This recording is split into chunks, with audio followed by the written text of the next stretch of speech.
La permaculture humaine utilise les principes écologiques de la permaculture pour prendre soin de l'humain, de l'individu et du collectif. Appliquée à la théorie de D.C. Ryan, elle vise à régénérer l'engagement et à soigner les relations.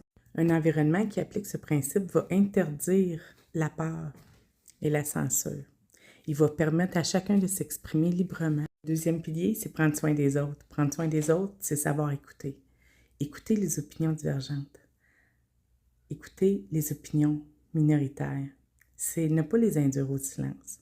On sait que l'innovation naît souvent des idées nouvelles, des idées qui vont venir remettre en cause le statu quo. Souvent, briser les silences permet de favoriser la créativité. On peut considérer le troisième pilier comme le partage équitable des ressources, comme l'accueil du feedback, l'accueil de l'autorégulation et de la co-régulation entre les pairs.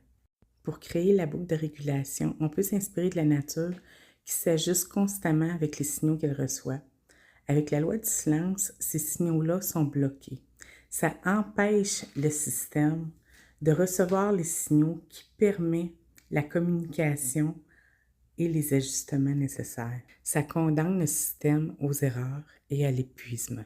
Intégrer l'accueil des critiques négatives permet d'ajuster la trajectoire d'une équipe avant que survienne l'épuisement. Ne pas produire de déchets humains. En permaculture, on est contre le déchet. On veut faire du compost. On veut récupérer. En organisation, ce que ça veut dire, c'est qu'on va tenter de réduire au maximum le roulement de personnel et les démissions volontaires. En organisation, on veut réduire l'épuisement professionnel. Le silence, la mauvaise communication, ce que ça fait, c'est que ça crée de l'anxiété, ça crée du stress, ça crée du désengagement, ça crée des fuites, de l'évitement.